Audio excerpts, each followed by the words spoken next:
കർത്താവിന് മഹത്വം. प्रभु को महिमा मिले। ഒരു നല്ല അവസരം കൂടെ കർത്താവ് നമുക്ക് തന്നു. प्रभु ने और एक अच्छा अवसर दिया। കർത്താവിന്റെ വചനത്തിന് മുൻപാകെ നമ്മുടെ ഹൃദയങ്ങളെ തുറന്ന് നമുക്ക് പൂർണ്ണ സ്വാതന്ത്ര്യത്തോടെ കർത്താവിനെ സ്വീകരിക്കാം, വചനം സ്വീകരിക്കാം. प्रभु का वचन के सामने अपना दिलों को खोल करके बहुत बहुत खुशी से हम प्रभु का वचन को स्वीकारें। ഇന്ന് നമ്മൾ സദൃശ്യവാക്യങ്ങൾ 10:22 വാക്യം വായിച്ചുകൊണ്ട് ആരംഭിക്കാം. आज का दिन में हम नीति वचन 10 अध्याय का 22 वचन को पढ़ते हुए आज का वचन का मनन शुरू करेंगे। धन यहोवा की आशीष से मिलती है और वो उसके साथ दुख नहीं मिलता। യഹോവയുടെ അനുഗ്രഹത്താൽ സമ്പത്തുണ്ടാകും. प्रभु के अनुग्रह के द्वारा धन मिलता है। അവന്റെ അനുഗ്രഹം തന്നെ സമ്പത്താണ്. प्रभु का अनुग्रह या आशीष नहीं बोले या तो बहुत बड़ा धन है। ദൈവം അനുഗ്രഹിക്കുന്ന സമ്പത്തിൽ പിന്നെ ദുഃഖം ഒരിക്കലും ഉണ്ടാകുന്നില്ല. जब प्रभु हमें आशीष देता है तो उसको दुख मिला करके नहीं देता या उसमें दुख नहीं रहता।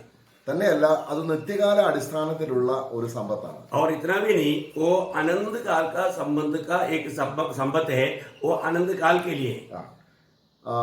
അപ്പൊ ഈ സമ്പത്തിന്റെ സമ്പാദനം എങ്ങനെ നമുക്കത് സമ്പാദിക്കാൻ കഴിയും? ये संपत्ति को या ये स्वर्गीय संपत्ति या परमेश्वर की ओर से संपत्ति हम कैसे प्राप्त कर सकता है? അത് അധ്വാനിക്കേണ്ടതില്ലെന്ന് അവിടെ നമ്മൾ ആദ്യം തന്നെ വായിച്ചിട്ടുണ്ട്. अभी यहाँ पर हमने देखा है कि ये हमारा मेहनत से नहीं होता, നമ്മുടെ വിയർപ്പ് കൊണ്ട് അത് ലഭിക്കില്ല. हमारा पसीना बहाने से नहीं होता। അത് സർവ്വദാനത്തിന്റെ ഉടമസ്ഥനായ കർത്താവ് അത് തനിക്ക് ബോധിച്ചവന് കൊടുക്കുന്നു. ये सब कुछ दान देने वाला परमेश्वर की ओर से जिसको वो चाहता है उसको प्रभु देता है। നമുക്ക് ആ സമ്പത്ത് ഉണ്ടോ എന്നുള്ളത്, അത് നിറഞ്ഞു വരുന്നുണ്ടോ എന്നുള്ളത് പരിശോധിക്കാനും ഒരു അവസരം നമുക്ക് കർത്താവ് തരികയാണ്. हमारे जीवन में प्रभु की ओर से मिला हुआ संपत्ति है कि नहीं, ये बात को जानने के लिए प्रभु एक अवसर दिया है। നമുക്ക് അതിന്റെ ഒരു വാക്യം കൂടെ വായിക്കാം. അതിന്റെ 24 അധ്യായത്തിന്റെ 3-4 വാക്യങ്ങളിലൂടെ नीति वचन 24 अध्याय का 3-4 वचन को भी हम पढ़कर देखेंगे। नीति वचन 24 अध्याय उसका 3-4 वचन। घर बुद्धि से बनता है और समझ के द्वारा स्थिर होता है। ज्ञान के द्वारा कटोरियां सब प्रकार की बहुमूल्य और मनोहर वस्तुओं से भर जाती है। അപ്പോൾ ഇവിടെ നമ്മൾ അധ്വാനം കൊണ്ട് നമുക്കത് ലഭിക്കുന്നില്ല, പക്ഷെങ്കിൽ ആ ധനത്തിന്റെ ജ്ഞാനം കൊണ്ട് അത് നമ്മൾ സമ്പാദിക്കുന്നു. यहाँ पर हम देखते हैं कि हमारा परिश्रम से वो धन नहीं मिलता, परंतु हमें उस ज्ञान से ये बात प्राप्त होता है करके यहाँ पर हम देखते हैं। ആ ധനത്തിന്റെ ജ്ഞാനം വർദ്ധിക്കുന്നതനുസരിച്ച് സമ്പത്ത് വർദ്ധിച്ചുകൊണ്ടിരിക്കും. जैसे जैसे हमारा ज्ञान बढ़ते जाएगा वैसे ही हमारा संपत्ति भी बढ़ते जाएगा। അപ്പോൾ നമുക്ക് ഈ ധനത്തെ കുറിച്ചുള്ള ജ്ഞാനമില്ലെങ്കിൽ സമ്പത്ത് വർദ്ധിക്കുന്നില്ല. अगर इस धन का बारे में अगर हमें ज्ञान नहीं है तो हमारा जीवन में हमारा संपत्ति भी नहीं बढ़ता। അപ്പൊ നമുക്ക് വളരെ ആഗ്രഹത്തോടു കൂടെ ഈ സമ്പത്തിന്റെ ജ്ഞാനം എത്ര വർദ്ധിക്കുന്നോ അതനുസരിച്ച് നമുക്ക് ദൈവത്തിന്റെ ഈ ധനം നമ്മുടെ ഹൃദയത്തിൽ സംരക്ഷിക്കപ്പെടുന്നു. हमें हमारे जीवन में इस ज्ञान कितना अधिक बढ़ जाता है उसके अनुसार ये संपत्ति भी हमारे हृदय में बढ़ जाता है। എന്നാൽ നമുക്ക് വേറൊരു വാക്യം നമ്മൾ വായിക്കുമ്പോൾ അതിന്റെ സദൃശ്യവാക്യങ്ങളല്ല, അതിന്റെ എക്ലിസിയാസ്റ്റിക്സ് 1:18 हम आगे बढ़ करके उपदेशक उसका पहला अध्याय का 18 वचन में നമ്മൾ ഒരു വാക്യം വായിക്കുന്നുണ്ട്. वो हम पढ़ता है, क्योंकि बहुत बुद्धि के साथ बहुत खेद भी होता है और जो अपना ज्ञान बढ़ाता है। ഇവിടെ നമ്മൾ നേരത്തെ വായിച്ചതിന് ഓപ്പോസിറ്റ് ആയ ഒരു കാര്യം കാണുന്നു. अभी यहाँ पर अभी तक हमने जो पढ़ा था उसके खिलाफ एक उसका विरुद्ध में एक बात को देखता है। നമ്മൾ നേരത്തെ വായിച്ചത് നമ്മള് ജ്ഞാനം ഉണ്ടെങ്കിലേ സമ്പത്ത് വർദ്ധിക്കുകയുള്ളൂ. अभी हमने पहले पढ़ा था कि अगर ज्ञान है तभी संपत्ति होता है। ഇവിടെ വായിക്കുന്നു ജ്ഞാനം വർദ്ധിക്കുന്നതനുസരിച്ച് ദുഃഖവും വർദ്ധിക്കുന്നു. अभी यहाँ पर पढ़ता है ज्ञान की बढ़ोतरी के साथ हमारा दुख भी बढ़ जाता है। എന്താ വേദപുസ്തകം വിരുദ്ധമായ കാര്യങ്ങൾ പറയുമോ? क्या पवित्र शास्त्र एक के खिलाफ दूसरे वचन खिलाफ में बात करेंगे? അപ്പൊ നമുക്കത് ഗ്രഹിക്കാൻ കർത്താവ് ജ്ഞാനം തന്നിട്ടുണ്ട്. अब अभी इस बात को भी समझने के लिए प्रभु ने हमें ज्ञान दिया है। അപ്പൊ നമ്മൾ നേരത്തെ സദൃശ്യവാക്യം അതിന്റെ 24 അധ്യായം 3-4 വാക്യങ്ങളിൽ വായിച്ച ജ്ഞാനം സ്വർഗീയ ജ്ഞാനമാണ്. ഇവിടെ വായിച്ചത് ഭൂമിയിലെ ജ്ഞാനമാണ്. जब हमने नीति वचन 24 अध्याय का 3-4 में जो हमने पढ़ा था वो स्वर्गीय ज्ञान की बात है, पर यहाँ पर हम उपदेशक 1 अध्याय का 18 वचन में जो पढ़ा है ये दुनिया का ज्ञान की बात है। ഇവിടെ നമ്മള് 12 അധ്യായത്തിന്റെ 12 വാക്യത്തിൽ നമ്മൾ വായിക്കുന്നുണ്ട്. यहाँ पर उसका 12 अध्याय का 12 वचन में उपदेशक 12 का 12 में हम पढ़ता है, പുസ്തകം അധികം വായിക്കുന്നത് കൊണ്ട് ഒരു പ്രയോജനമില്ല, അതുകൊണ്ട് നമ്മുടെ ക്ഷീണം വർദ്ധിക്കത്തേ ഉള്ളൂ. मतलब किताब बहुत से पढ़ने से हमारा थकावट बढ़ेगा. അപ്പൊ അതുകൊണ്ടായിരിക്കും ചിലർ വേദപുസ്തകം വായിക്കത്തേ ഇല്ല. इसलिए कई लोग प्रभु का वचन को ही पढ़ना छोड़ दिया. ഈ പുസ്തകം എന്ന് പറയുന്നത് എന്താണ്? ये किताब जो कहता है वो कौन सा किताब के बारे में है? ലോകത്തിന്റെ ജ്ഞാനം വർദ്ധിപ്പിക്കുന്ന പുസ്തകം. ये दुनिया का ज्ञान को बढ़ाने वाला किताब है. എന്നാൽ നമുക്ക് ജീവൻ നൽകുന്ന വചനമാണ് വേദപുസ്തകമാണ്. परंतु हमें जो जीवन देता है वो परमेश्वर का वचन पवित्र शास्त्र बाइबल है. അപ്പൊ നമുക്ക് കർത്താവിന്റെ സന്നിധിയിൽ ഈ ഒരു വലിയ വ്യത്യാസം നമ്മൾ അറിഞ്ഞിരിക്കണം. കാരണം ലോകത്തിന്റെ ജ്ഞാനവും ദൈവത്തിന്റെ ജ്ഞാനവും തമ്മിലുള്ള വ്യത്യാസം. इसका मतलब क्या है कि हमें प्रभु की उपस्थिति में इस बात को जानना जरूरी है कि परमेश्वर का ज्ञान और ये दुनिया का ज्ञान का फर्क है. നമ്മളെ ദൈവം വിളിച്ചിരിക്കുന്നത് ഈ സ്വർഗീയ ജ്ഞാനം നമ്മളെ സ്വർഗീയ ജ്ഞാനത്തിൽ നമ്മൾ വളരെ പോഷന്മാരായിരുന്നു. हमको प्रभु ने क्यों बुलाया? हम इस स्वर्गीय ज्ञान में बढ़ने के लिए. परंतु हम स्वर्गीय ज्ञान की बातों में हम बोले थे, हम लोग अज्ञान लोग थे. അവിടെ നമ്മൾക്ക് ഈ ജ്ഞാനം വർദ്ധിക്കുന്നതിലൂടെയുള്ള ബന്ധത്തിൽ നമുക്കൊരു കാര്യവും കൂടെ സാധിക്കുന്നുണ്ട്. अभी हमें ये स्वर्गीय ज्ञान हमारे में बढ़ोतरी पाता है तो उसके साथ और भी एक बात हमें प्राप्त होता है. ഈ ജ്ഞാനം നമ്മുടെ ഹൃദയത്തിൽ പ്രാപിക്കുമ്പോൾ ये ज्ञान जब हमारा दिल में आ जाता है, അതിന്റെ 16-23 വാക്യം, उसका नीति वचन उसका 16 अध्याय का 23 वचन. बुद्धिमान का मन उसके मुंह पर भी बुद्धिमानी प्रकट करता है और उसके वचन से विद्या रहती है. അപ്പൊ അതരങ്ങളിൽ നിന്ന് ജ്ഞാനപൂർവമായ വാക്കുകൾ വരണമെങ്കിൽ ഹൃദയത്തിൽ അത് സംഗ്രഹിക്കണം. यदि हमारा ओठों से ये ज्ञान की बात आना है तो उससे पहले हमारे हृदय में वो वचन को संभालना है. നമ്മള് സ്വർഗരാജ്യത്തിന് ശിഷ്യനായിരിക്കുന്ന ഒരാളെ കുറിച്ച് കർത്താവ് പറയുന്നുണ്ട്. जब प्रभु यीशु मसीह ने स्वर्ग राज्य का चेला बनकर जीने वाला एक व्यक्ति के बारे में कहते हुए इस रीति में कहा. കാരണം അവന്റെ ഒരു ദൈവശിഷ്യന്റെ സ്വർഗരാജ്യത്തിന് ശിഷ്യനായ ഒരു മനുഷ്യന്റെ അനുഗ്രഹാവസ്ഥയെ കുറിച്ച് പറയുകയാണ്. यहाँ पर जो परमेश्वर का राज्य का या स्वर्ग राज्य का चेला बना हुआ एक व्यक्ति का दिल की अवस्था के बारे में प्रभु यहाँ पर कहता है. അവിടെ ദൈവത്തിന് ജ്ഞാനം പ്രാപിക്കാത്തവരെ കുറിച്ചാണ് ആദ്യം പറയുന്നത് 34 വാക്യത്തില്. वहां पर परमेश्वर का ज्ञान ना पाया हुआ व्यक्ति के बारे में उसका माला 11 मत्ती 12 अध्याय का 34 वचन में कहता है, സർപ്പസന്തതികളെ, मानव ये सर्प की संतान, നിങ്ങൾ ദുഷ്ടരായിരിക്കെ तुम बुरे होकर നിങ്ങളുടെ അതരങ്ങളിൽ നിന്ന് എങ്ങനെ നല്ലത് സംസാരിക്കാൻ കഴിയും? तुम्हारे होठों से तुम भली बातें कैसे कह पाएंगे? അപ്പോൾ ഈ ഭൂമിയിൽ കർത്താവായ യേശു ക്രിസ്തു മാത്രമാണ് ജ്ഞാനിയായി അതരലാവണ്യം തന്റെ ഹൃദയത്തിൽ ദൈവത്തിന്റെ ജ്ഞാനത്താൽ അവൻ ജ്ഞാനത്തിൽ വളർന്ന ജ്ഞാനത്തിൽ അവന്റെ അതരങ്ങളിലൂടെ വന്ന വാക്ക് ലാവണ്യ വാക്കുകൾ. यहाँ पर ये दुनिया में जन्म लिया हुआ लोगों में सिर्फ प्रभु यीशु मसीह है जिसके हमारा अंदर अच्छे बातों से भरा हुआ था. इतना ही नहीं, उनके होठों से जो आया था वो बातें सुनने वालों के लिए बहुत उन्नति या आत्मीय आनंद देने वाली बात था. ഒരു വ്യക്തിയുടെ സൗന്ദര്യം തിരുവചനം വെളിപ്പെടുത്തുന്നത് അവന്റെ വാക്കുകളിൽ വെളിപ്പെടും. एक व्यक्ति का सुंदरता उनका वचनों में या शब्दों में वो प्रकट होगी. അവിടെ 45 സങ്കീർത്തനം അതിന്റെ 2 വാക്യത്തിൽ जब 45 भजन संहिता का दूसरा वचन में അവിടെ കവി പറയുകയാണ്, അവിടെ എന്റെ ഹൃദയം എന്റെ രാജാവിന് വേണ്ടിയുള്ള ഒരു കൃതി എഴുതുകയാണ്. मानो वहां पर वो लेखक कहता है कि लोग कहता है कि मेरा जो ऊंट जो है वो एक लेख है, बोलते लेख लिखने वाला एक पेन का रूप में हो जाता है. എന്റെ നാവ് സമർത്ഥനായ ഒരു എഴുത്തുകാരന്റെ പേന പോലെയാണ്. मेरा जीव जो है वो एक अच्छा लेखक का माना पेन जैसा है. ഞാൻ ആരെ കുറിച്ചാണ് പറയുന്നത്? मैं किसके बारे में कहता है? എന്റെ കർത്താവിനെ കുറിച്ച്. मेरा प्रभु का बारे में. അതിന്റെ 3 വാക്യത്തിൽ പറയുകയാണ്, इसका तीसरा वचन में कहता है, हे वीर, तू अपनी तलवार को जो तेरा वैभव, 2 വാക്യം, उसका दूसरा वचन, तू मनुष्य की संतानों में परम सुंदर है, हाँ। तेरे ओठों में अनुग्रह भरा हुआ है. നോക്കുക, കർത്താവിന്റെ അതരങ്ങളിൽ നിന്നും അനുഗ്രഹം അല്ലെങ്കിൽ കൃപ അല്ലെങ്കിൽ ലാവണ്യം നിറഞ്ഞു കവിയുന്നു. प्रयोग अलिए यहाँ पर हम देखते हैं कि प्रभु की ओठों से बड़े आशीष की बातें बहुत हमारा दूसरा सुनने वालों लोगों के लिए हृदय को उमड़ने वाला इतना आनंददायक बातें उमड़ते हैं. അപ്പോൾ ആ കർത്താവിനെ കുറിച്ച് പറയുന്നത് ലേഖനകാരന്റെ നാവ് ഈ കർത്താവിനെ കുറിച്ച് പറയാൻ ഉപയോഗിക്കുകയാണ്. इसका मतलब क्या है कि प्रभु जो बोलने वाला बातों का शब्दों को ये लेखक अपनी ओठों से एक मन लिखने वालों की नहीं तो वो जीव से कह रहा है.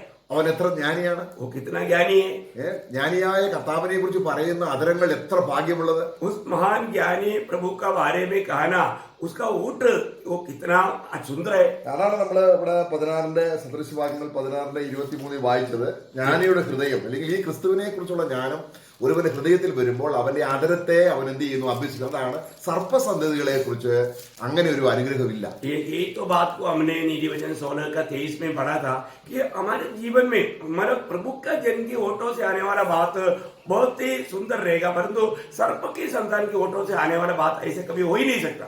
എന്നിട്ട് പിന്നെ അതിന്റെ 35 വാക്യം മത്തായി സുവിശേഷം 12:35 और मत्ती 12 अध्याय का 35 वचन में प्रभु उन लोगों के बारे में कहता है നല്ല മനുഷ്യൻ. अच्छा मनुष्य, भले मनुष्य. भला मनुष्य मन के भले भंडार से भली बातें निकालता है और बुरा मनुष्य बुरे भंडार से बुरी बातें निकालता है. നോക്കുക, ഇവിടെ നമ്മൾ വായിക്കുന്നു അവിടെ.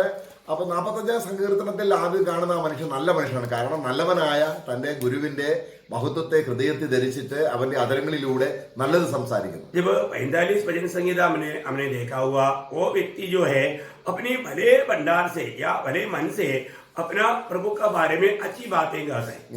അപ്പോൾ ഇങ്ങനെയുള്ള സംസാരം ആ ഫലത്തിൽ നിന്നാണ് ഏത് ഫലമാണ് അവൻ കായ്ക്കുന്നത്, അവൻ ഏത് വൃക്ഷമാണ് തിരിച്ചറിയുന്നത് അവന്റെ ഫലത്തിൽ നിന്നാണ്. അവിടെ കർത്താവ് അത് പറയുന്നുണ്ട്. एक व्यक्ति को वो कैसा व्यक्ति है करके उसका फल से मालूम पड़ता है, क्योंकि एक वृक्ष को उसका फल से मालूम पड़ता है. वो बात प्रभु यहाँ पर कहता है.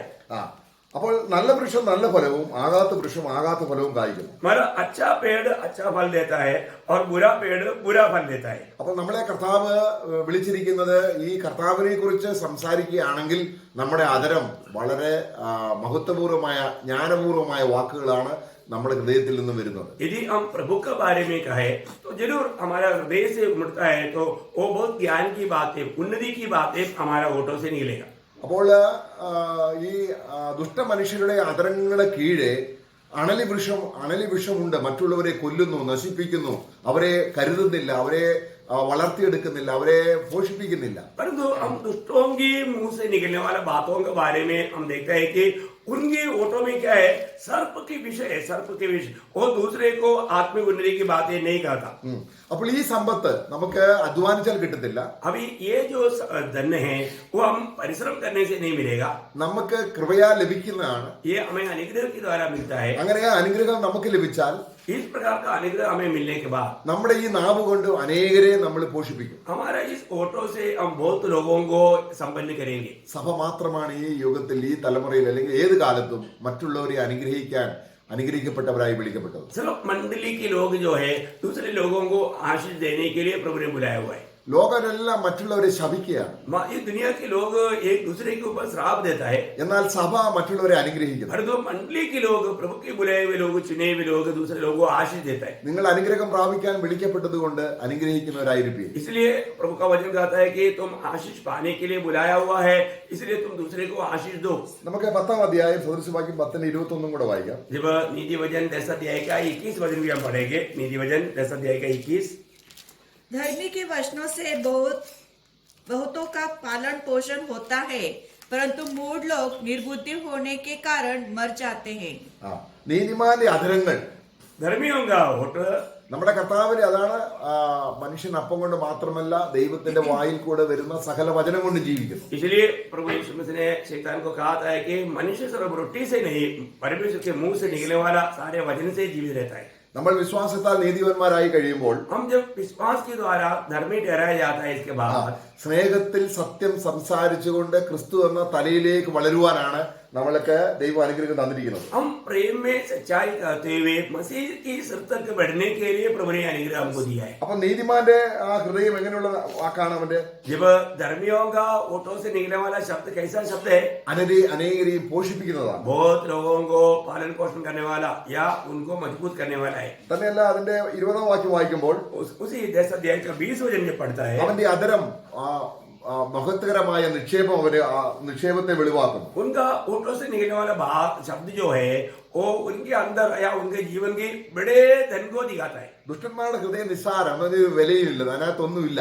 परंतु दुष्टों का दिल में कुछ भी नहीं, कुछ मूल्यवान बात है ही नहीं. അപ്പൊ നമുക്ക് കർത്താവ് തന്നിരിക്കുന്ന ഈ അനുഗ്രഹിക്കപ്പെട്ട ഈ സമ്പത്തിനെ കുറിച്ചാണ് നമ്മൾ നേരത്തെ വായിച്ചത്. 10:22 വായിച്ചത് എന്താണ്?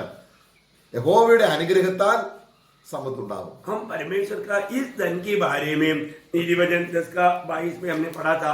परमेश्वर के अनुग्रह से धन मिलता है। നമ്മൾ കൊലോസ്യ ലേഖനം 2:1-2 വാക്യങ്ങൾ വായിക്കുമ്പോൾ जब कोलोसियों का पत्री 2 अध्याय उसका 1-2 वचन जब हम पढ़ता है, मैं चाहता हूँ कि तुम जान लो कि तुम्हारे और उनके लिए जो लौदीकिया में है और उन सब के लिए जिन्होंने मेरा शारीरिक मुंह नहीं देखा, मैं कैसा परिश्रम करता हूँ ताकि उनके मनों में शांति हो और वे प्रेम से आपस में गठे रहे और वे पूरी समझ का सहारा धन प्राप्त करे और परमेश्वर पिता के भेद को अर्थात मसीह को पहचान ले, 3 വാക്യം കൂടെ 3 भी।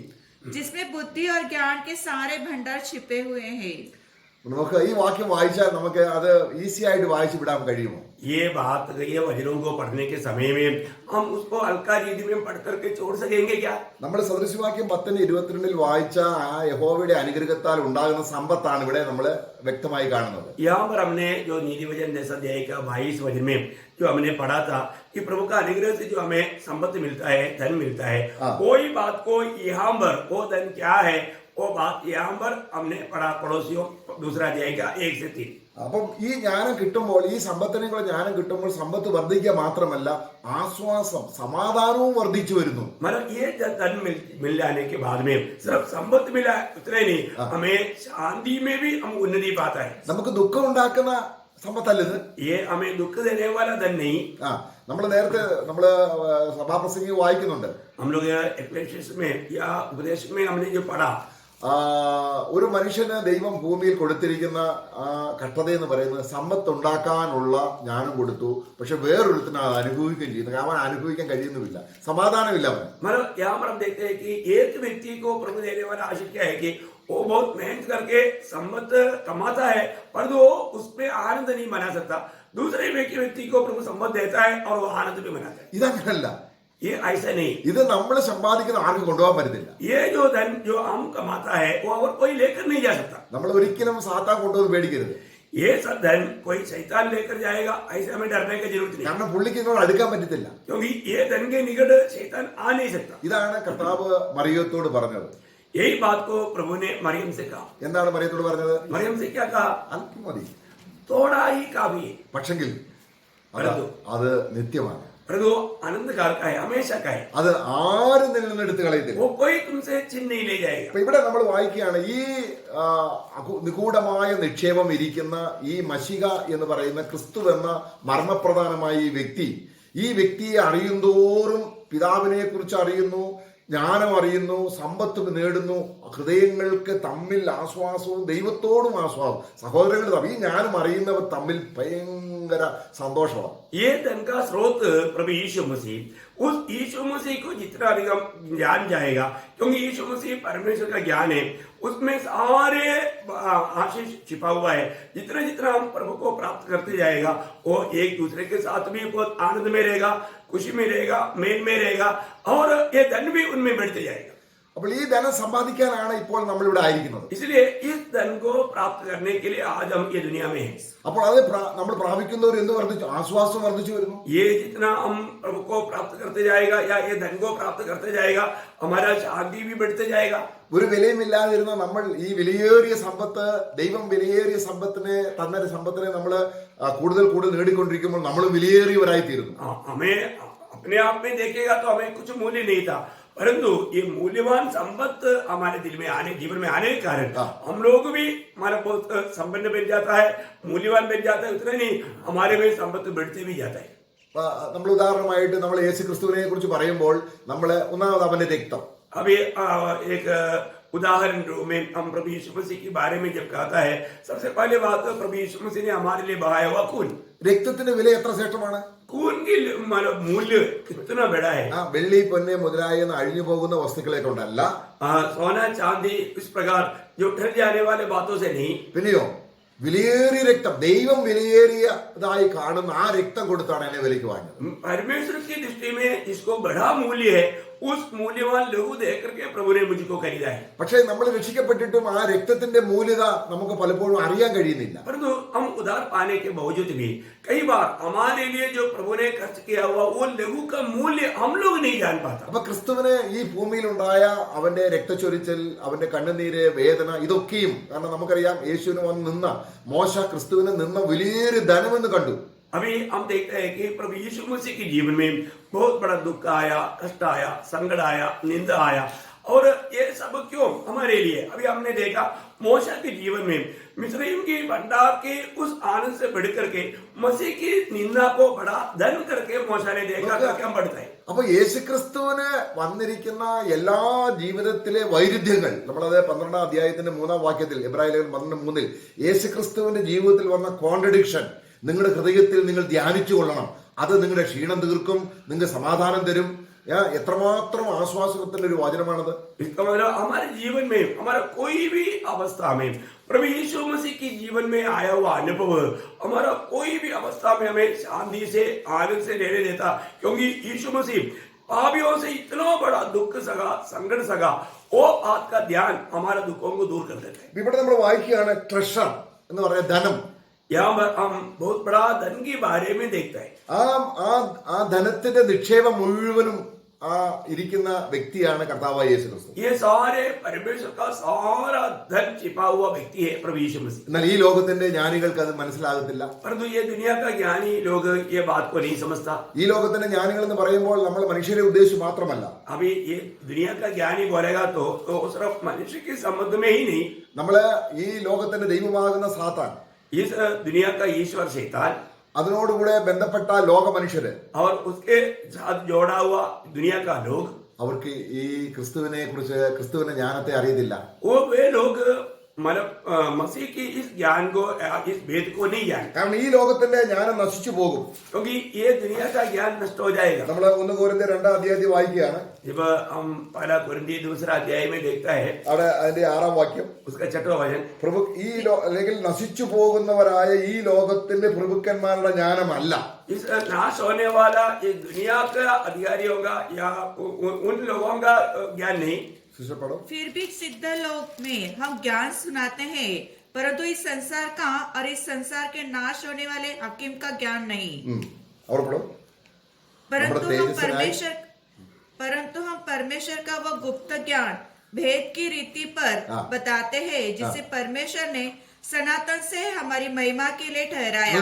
ഈ ജ്ഞാനം അറിയുന്നതിനനുസരിച്ച്, ജ്ഞാനം സമ്പാദിക്കുന്നതനുസരിച്ചാണ് എനിക്ക് തേജസ്സിരിക്കുന്നത്. मतलब इस ज्ञान जितना अधिक मैं जानेगा या उसको प्राप्त करेगा, उसके अनुसार मुझको महिमा प्राप्त होगा। അപ്പൊ ജ്ഞാനം വർദ്ധിക്കുന്നവർ എന്ത് കിട്ടുന്നു? इसका मतलब ये ज्ञान जितना बढ़ते जाता है उसको क्या मिलता है? തേജസ് വർദ്ധിക്കുന്നു, महिमा मिलता है, महिमा में बढ़ता है। പ്രിയമുള്ളവരെ, നമ്മുടെ സമയത്തെ നമ്മൾ നേടണമെന്നാണ് കർത്താവ് പറയുന്നത്. प्रियो, हमारे जीवन का समय को हमें नष्ट नहीं करना, हमें उसको जीतना है। നമ്മുടെ സമയങ്ങളെ നമ്മൾ വേർത്ത കാര്യങ്ങൾക്ക് വേണ്ടി ഉപയോഗിക്കാതെ, हमारा समय को व्यर्थ बातों में ना निकालते हुए, നമ്മൾ ഈ കർത്താവിന്റേതായ മഹത്വം, ഈ ക്രിസ്തു ആരാണെന്ന് പിന്നെയും പിന്നെയും അറിയാൻ മനസ്സ് വെക്കുന്നെങ്കിൽ, हम यदि इस प्रभु यीशु मसीह कौन है ये बात को जानने के लिए हम अपने मन लगाता है तो ഏതെങ്കിലും ഒരു ജ്ഞാനം നമ്മൾ പ്രാപിച്ചുകൊണ്ടിരിക്കും. हम इस दुनिया का जीवन में समय के अनुसार हम कुछ ना कुछ ज्ञान तो जरूर प्राप्त करते रहेगा। നമ്മൾ 1 കൊരിന്ത്യർ അതിന്റെ 3-18 വാക്യത്തിൽ, जब पहला कुरिन्थी 3 अध्याय का 18 वचन में, ഈ കാര്യത്തിൽ ആരും തന്നെ താൻ വഞ്ചിക്കരുത്. കാരണം നമ്മൾ ഈ ലോകത്തിന് ജ്ഞാനം പ്രാപിക്കുമ്പോൾ നമ്മൾ ചിന്തിക്കുന്നു, ജ്ഞാനിയായ ഞാൻ പ്രസംഗിക്കുമ്പോൾ ദൈവത്തിന് മഹത്വം കിട്ടുമെന്ന്. हम लोग इस विषय में कोई धोखा ना खाए, क्योंकि हमको क्या लगता है कि हम दुनिया का ज्ञान प्राप्त करता है तो हमें बहुत बड़ा मतलब धन प्राप्त हो गया। कोई अपने आप को धोखा न दे। यदि तुम में से कोई इस संसार में अपने आप को ज्ञानी समझे तो मूर्ख बने कि ज्ञानी हो जाए। ഈ ലോകത്തിന് ജ്ഞാനം ദൈവത്തിന്, ये दुनिया का ज्ञान परमेश्वर की दृष्टि में मूर्खता है।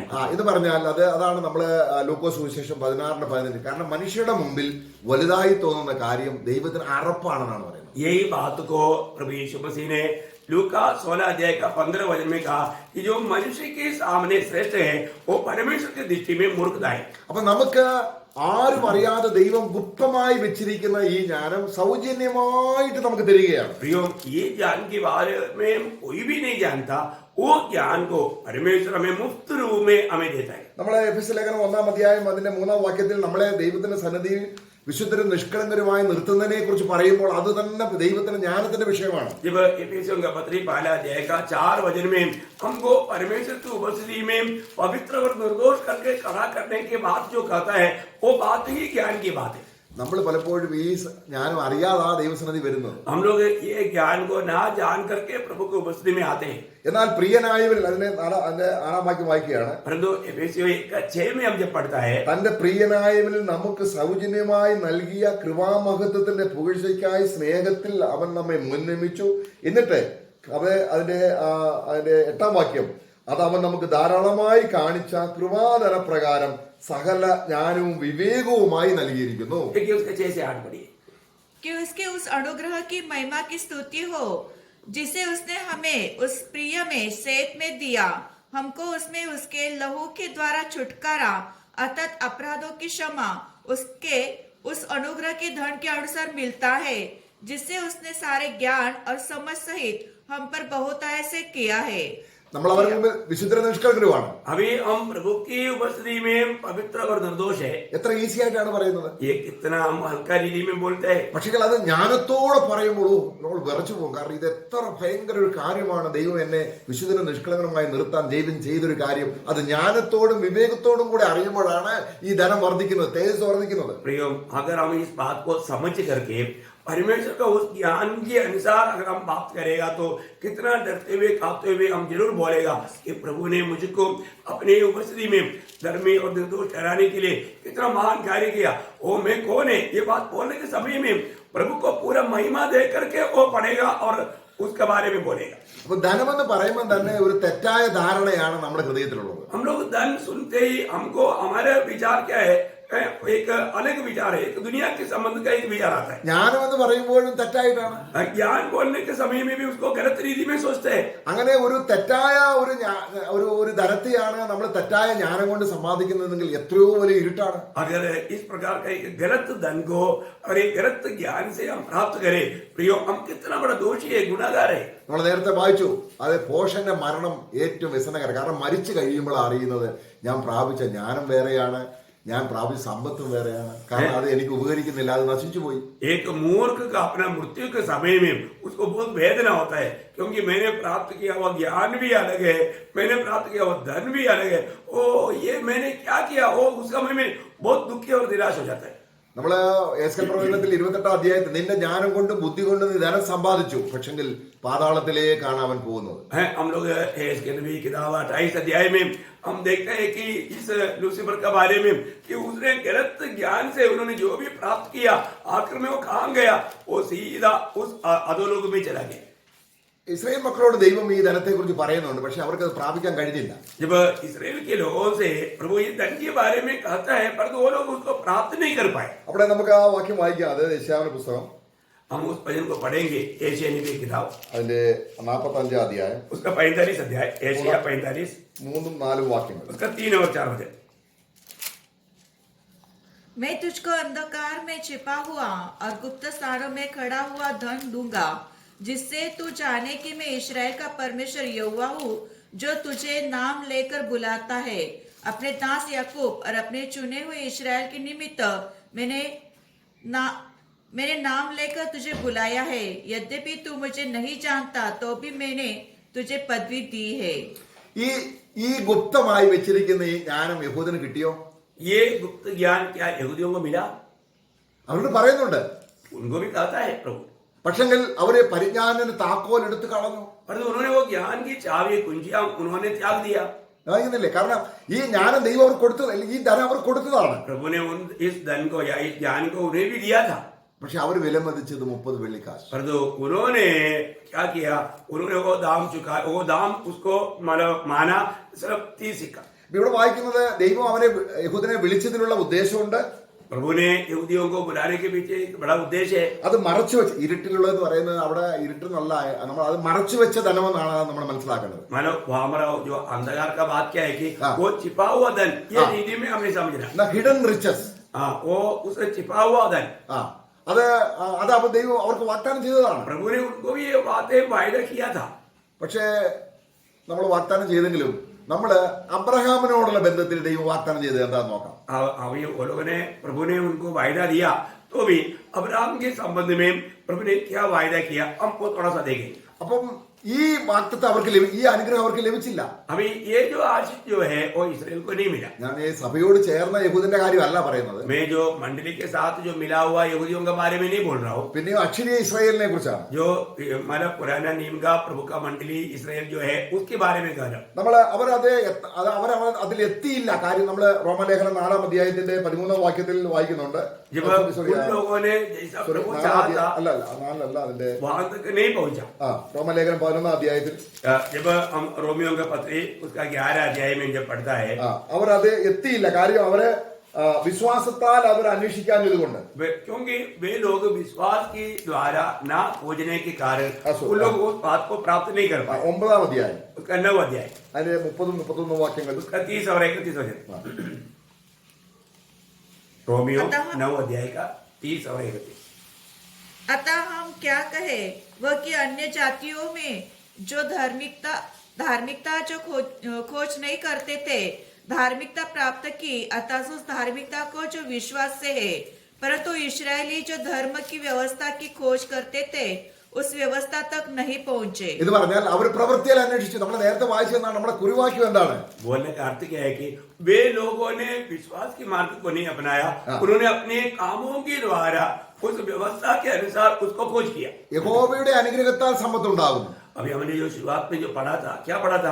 कि परमेश्वर के अनुग्रह से हमें संपत्ति मिलता है. ഈ അനുഗ്രഹം എന്ന് പറഞ്ഞാൽ വളരെ ഗുപ്തമായി വെച്ചിരിക്കുന്നതും വളരെ പ്രഷ്യസുമായിട്ടുള്ളതാണ്. ये आशीष जो है वो प्रभु ने गुप्त रीति में रखा हुआ है और ये बहुत महिमा से भरा हुआ है. അത് വിശ്വാസത്താൽ നേടണം. ये हम विश्वास के द्वारा प्राप्त करना है. ഇതാണോ ദൈവം അബ്രഹാമിന് വാഗ്ദത്തം ചെയ്തത്? क्या यही बात प्रभु ने अब्राहम को वायदा दिया? നമ്മള് അബ്രഹാമിനെ നമുക്ക് വായിക്കാം. നമുക്ക് അബ്രഹാമിനുള്ള ദൈവത്തിന്റെ ഉടമ്പടി നമുക്ക് ഉൽപ്പത്തി പുസ്തകം 13:2 എന്താ വായിക്കുന്നത്? जब प्रभु ने अब्राहम के साथ जो वाचा बांधा, उत्पत्ति की किताब 13 अध्याय उसका दूसरा वचन में अब क्या पढ़ता है? उत्पत्ति 13 अध्याय उसका दूसरा वचन. अब्राम भेड़ बकरी गाय बैल और सोने रुपए का बड़ा धनी था. അവൻ ഏതിലായിരുന്നു ധനികനായിരുന്നത്? अब्राहम किस बात में धनी था? ഏത് കാര്യത്തിലാണ്? वो कौन सा बात या किस प्रकार का बात? നമ്മൾ അതിന്റെ 12:3 വായിക്കുമ്പോൾ उसका 12 अध्याय का तीसरा वचन में जब हम पढ़ता है उत्पत्ति 12 का 3, നിന്നെ അനുഗ്രഹിക്കുന്നവരെ ഞാൻ അനുഗ്രഹിക്കും, जो तुझे आशीष देगा मैं उसको आशीष दूंगा, നിന്നെ ശപിക്കുന്നവരെ ഞാൻ ശപിക്കും, और जो तुझे श्राप देगा मैं उसको श्राप दूंगा, നിന്നിൽ ഭൂമിയിലെ സകല വംശങ്ങളും അനുഗ്രഹിക്കപ്പെടും. और तुझमें सारा धरती की सारे जाति के लोग सारे वंश के लोग आशीष पाएगा. അല്ലേ? ऐसा है ना? നമുക്കുള്ള വാഗ്ദത്തം എന്താണ്? परंतु हमारे लिए जो वायदा क्या है? സ്വർഗത്തിലെ സകല അനുഗ്രഹങ്ങളാലും हमें स्वर्ग के सारे आत्मिक आशीषों में. ഇവിടെ അബ്രഹാമിന് ദൈവം കൊടുക്കുന്നത് എന്താണ്? अभी यहाँ पर प्रभु ने अब्राहम को कौन से आशीष दिया? ഭൂമിയിലെ സകല അനുഗ്രഹങ്ങളാലും. ये दुनिया के सारे आशीष दिया. ഈ രണ്ടും തമ്മിലുള്ള വ്യത്യാസം നമ്മൾ ഈ അബ്രഹാമിനോട് പഴയ നിയമത്തിലുള്ള അല്ലെങ്കിൽ യഹൂദനോടുള്ള വാഗ്ദാനം എടുത്ത് സഭയുടെ ആണെന്ന് തെറ്റിദ്ധരിക്കുമ്പോൾ തന്നെ നമ്മുടെ ജ്ഞാനം ശരിയായിട്ടുള്ള വർക്ക് ചെയ്യുന്നത്. प्रियो, हम लोग एक बात को जानना, अब्राहम को दिया हुआ उन वायदाओं को लेकर के नए नियम का मंडली वो मेरे लिए भी अगर सोचेगा तो हमारा पूरा दिमाग ही उल्टा हो जाएगा, क्योंकि विषय ऐसा नहीं है. इसको अलग अलग हमें जानना चाहिए, देखना चाहिए. കാരണം നമ്മൾ അബ്രഹാമിനുള്ള വാഗ്ദത്തം എടുത്ത് നമ്മുടെ ബുദ്ധിയും നമ്മുടെ ജ്ഞാനവും എല്ലാം അതിനുവേണ്ടി ഉപയോഗിച്ച് സാക്ഷാൽ ദൈവം തരാൻ പറഞ്ഞത് നമ്മൾ അന്വേഷിക്കുന്നില്ല. प्रियो, हम लोग एक बात को जानना, अब्राहम को दिया उस आशीष के पीछे हम जाएगा तो जो सचमुच में जो प्रभु ने नया नियम की मंडली के लिए जो दिया वो आशीष का खोज में आज हम लोग नहीं रहता. അതാണ് നമ്മൾ വഞ്ചിക്കപ്പെടുന്നത്. इस पे सबसे बड़ा धोखा हम खाते हैं. അപ്പോൾ അന്വേഷിപ്പീൻ നിങ്ങൾ കണ്ടെത്തും, प्रभु का खोजो तुम जरूर पाओगे, മുട്ടുവീൻ തുറക്കപ്പെടും, और खड़खड़ाओ तो तेरे लिए खोला जाएगा, പ്രാർത്ഥിപ്പീൻ നിങ്ങൾക്ക് ലഭിക്കും. प्रार्थना करो तुझे मिलेगा. ഇതെല്ലാം നമ്മൾ കോടിയേരിച്ച് അബ്രഹാമിനുള്ള വാഗ്ദാനവുമായി ഘടിപ്പിക്കുന്നു. ये सारे बातों को हम क्या करता है? पीछे ले जाकर के अब्राहम को दिया हुआ वायदे के साथ मिलाता है. അപ്പോൾ നമ്മുടെ ജീവിതം എന്തായി തീർന്നു? फिर हमारा अवस्था क्या रहेगा? हमारी जिंदगी क्या रहेगा? അവിടെ പിന്നെ നമ്മൾ അബ്രഹാമിനെ കുറിച്ച് വായിക്കാം. फिर भी हम अब्राहम के बारे में आगे भी जब देखता है, നമ്മൾ 24:35 जब उसका 24 अध्याय का 35 वचन उत्पत्ति 24 का 35। यहोवा ने मेरे स्वामी को बड़ी आशीष दी है, हाँ। इसलिए वह महान पुरुष हो गया है। हाँ। और उसको भेड़ बकरी गाय बैल सोने रूपा हाँ। दास दासिया ऊंट और गधे दिए हैं। ഓക്കെ, അബ്രഹാമിന്റെ മകന് വേണ്ടി വിവാഹ ആലോചനയ്ക്ക് വരുമ്പോൾ പെണ്ണിന്റെ വീട്ടുകാരോട് പറഞ്ഞു കൊടുക്കുന്ന ധനത്തെ കുറിച്ചാണ്. अभी यहाँ पर हम देखते हैं कि अब्राहम का बेटा इसहाक के लिए एक लड़की देखने के लिए गया हुआ लाबान के घर के लोगों से एलियास कहने वाला बातें। എന്നാൽ ഇത് ദൈവപുത്രനായ ക്രിസ്തുവിന് വേണ്ടി സഭയെ അന്വേഷിക്കുമ്പോൾ പരിശുദ്ധാത്മാവ് ഇങ്ങനെയുള്ള കാര്യമാണ് പറഞ്ഞു കൊടുക്കുന്നത്. परंतु परमेश्वर का पुत्र प्रभु यीशु मसीह के लिए एक मंडली को या पत्नी को ढूंढता है। क्या पवित्र आत्मा ऐसे दुनिया की बातें बोलेगी क्या? അങ്ങനെ ആണെങ്കിൽ നമ്മൾ വഞ്ചിക്കപ്പെട്ടിരിക്കുക. अगर ऐसा बातें अगर हम सुन रहे हैं ना, वो सुनने वाला बात ही धोखा की बात है। കാരണം കർത്താവിനെ നേരത്തെ അബ്രഹാമിനോട് പറഞ്ഞത് സ്വന്തം വീട് പോലും ഇല്ലായിരുന്നു. प्रियो, हम एक बात जानना, जब प्रभु ने जब अब्राहम को कहा, अब्राहम के लिए खुद का एक घर तक नहीं था। നമ്മള് 2 कोरिन्थियर അതിന്റെ 8-ാം അധ്യായത്തിന്റെ 9-ാം വാക്യത്തിൽ എന്താ വായിക്കുന്നത്? जब हमारे लिए जो बात हम देखता है, 2 कोरिन्थी 8 अध्याय के 9 वचन में, നമ്മളെ സമ്പന്നരാക്കാൻ हमें धनी बनाने के लिए കർത്താവായ യേശുക്രിസ്തു എന്ത് ചെയ്തു? प्रभु क्या किया? प्रभु यीशु मसीह ने क्या किया? ദരിദ്രനായി തീർന്നു. वो हमारे लिए कंगाल बना। അബ്രഹാമിനോട് പറഞ്ഞ വാഗ്ദത്തം എന്തെങ്കിലും യേശുവിനുണ്ടോ? परंतु अब्राहम से कहा हुआ कोई भी वायदा यीशु मसीह में है क्या? എന്നാൽ അതൊരു ആത്മീയ അർത്ഥത്തിലാണ് നമ്മൾ മനസ്സിലാക്കുന്നത്. അബ്രഹാമിന്റെ സന്തതി മകനാണ് യേശുക്രിസ്തു എന്ന് പറയുമ്പോൾ പലരും തെറ്റിദ്ധരിക്കുന്നത് എന്താ? प्रियो, यहाँ पर एक बात जानना, अब्राहम का संतान है यीशु मसीह कहने का अर्थ जो अब्राहम की आशीष हमें मसीह में मिलेगा, वो दुनिया की आशीष की बात नहीं, यहाँ के अर्थ में सही रीति में जानना। യേശു എങ്ങനെയായി ഈ ഭൂമിയിൽ ജീവിച്ചത്? प्रभु यीशु मसीह इस दुनिया में कैसे जीवन बिताया? നമ്മൾ ലൂക്കോസ് സുവിശേഷം 8-ാം അധ്യായത്തിൽ വായിക്കുന്നു. जब लूका का सुसमाचार 8 अध्याय में पढ़ता है, അവിടെ കർത്താവ് ജീവിച്ചതിന്റെ കാര്യം പറയുന്നുണ്ട്. ഈ वहां पर यीशु मसीह कैसे जीवन बिताया ये बात को हम देखता है। അവിടെ 8-ാം അധ്യായത്തിന് 1 മുതൽ വായിച്ചാട്ടെ. जब 8 अध्याय का पहला वचन से पढ़े, इसके बाद वह नगर नगर और गांव गांव प्रचार करता हुआ और परमेश्वर के राज्य का सुसमाचार सुनाता हुआ फिरने लगा। और वे 12 उसके साथ थे, और कुछ स्त्रियां भी थी जो दुष्ट आत्माओं से और बीमारियों से छुड़ाई गई थी। और वे ये है मरियम जो मगदलिया कहलाती थी, उसमें से 7 दुष्ट आत्माएं निकली थी।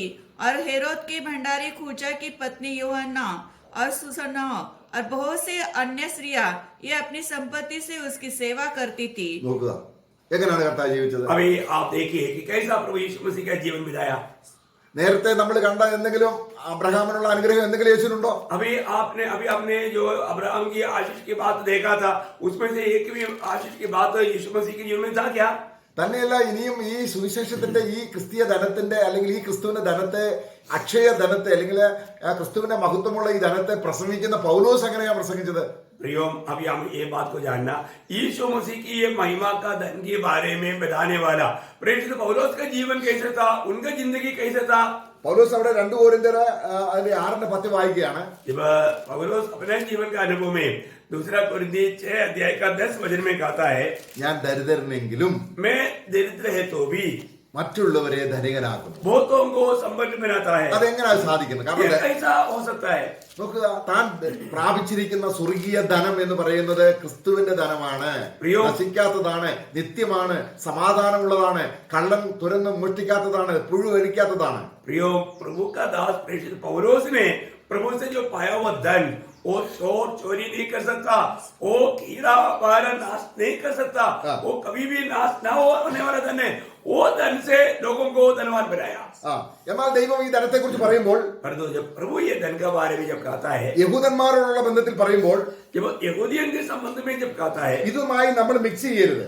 उसके संबंध में नया नियम की मंडलियों को मिलाना नहीं। നമ്മള് യെരമ്യാ പ്രവചനം 27-ാം അധ്യായം അതിന്റെ 5-ാം വാക്യത്തിൽ ഒരു വാക്യം വായിക്കാം. यिर्मयाह 27 का 5 वचन में हम पढ़ता है, यिर्मयाह 27 का 5, पृथ्वी को और पृथ्वी के मनुष्यों और पशुओं अपनी बड़ी शक्ति और बढ़ाई हुई भुजा के द्वारा मैंने बनाया, और जिस किसी को मैंने चाहता हूँ उसी को मैं उन्हें दिया करता हूँ। നോക്കുക, ഞാൻ എനിക്ക് ബോധിച്ചവന് കൊടുക്കുന്നു. मैंने जिसको मैं चाहता हूँ मैं उसको देता हूँ। ആരാ പറയുന്നത്? ये कौन बोल रहे हैं? ദൈവം പറയുക. प्रभु बोलते हैं। എന്നാൽ ഇതുപോലെ സാത്താനും ഒരിക്കൽ യേശു കർത്താവിനെ മലയിൽ കൊണ്ടുപോയിട്ട് എനിക്ക് ബോധിച്ചവന് ഞാൻ കൊടുക്കുന്നു. इसी रीति में ना ये दुनिया का ईश्वर शैतान भी प्रभु यीशु मसीह को उस पहाड़ पर ले जाके बोला था ना, जिसको मैं चाहूंगा मैं उसको देता हूँ। നോക്കുക, വഞ്ചനയാണ്, ദൈവത്തിന്റെ ധനമാണ്. प्रियो, ये बहुत बड़ा धोखा की बात है. परमेश्वर का ये धन है.